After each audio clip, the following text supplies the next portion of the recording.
তাই ঘর সংসার বাঁধার জন্য যে প্রস্তুতির সময় লাগে, বিয়েটা তো মুখের কথা নয়। মেয়েটা তার বাবা মায়ের কথায় অভিমান করে ছেলেটির সাথে আর কোনো দিন কথা বলেননি।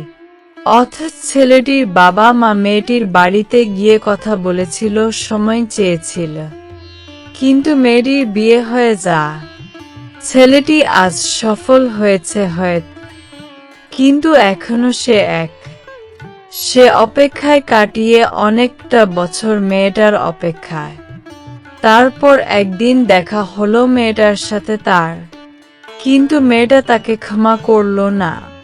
তাই ছেলেটা নিজেকে সঁপে দিল সমুদ্রের কাছে। কথাগুলো শেষ করে আমি অন্ধকার উত্তাল সমুদ্রের দিকে হাঁটতে শুরু করলাম। ভয় করছিল মনে মনে, যদি ও অভিমান না ভানে তাহলে তো মরতে হবে ভার্জিন অবস্থায়। ঢাক এ যাত্রায় বেঁচে গেলাম।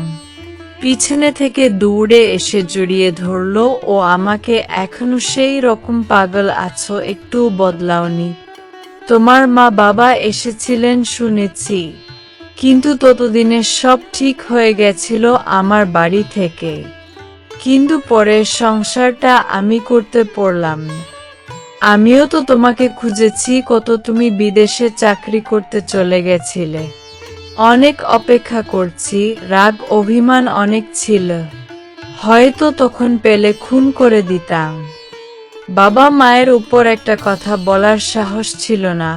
তোমার পরে ভাবলাম আমার উপরেও তো কোনোদিন কোনো কথা বলতে পারোনি তুমি। এমন কি বলতে পারোনি আমি তোমাকে ভালোবাসি? প্রিয়ার সাথে কথা হলো, তুমি নাকি এখনো বিয়ে করনি। কার জন্যে তোমার এই অপেক্ষা? নতুন নতুন ভিডিও পেতে আমাদের চ্যানেলটি সাবস্ক্রাইব করে সাথেই থাকবেন। ধন্যবাদ।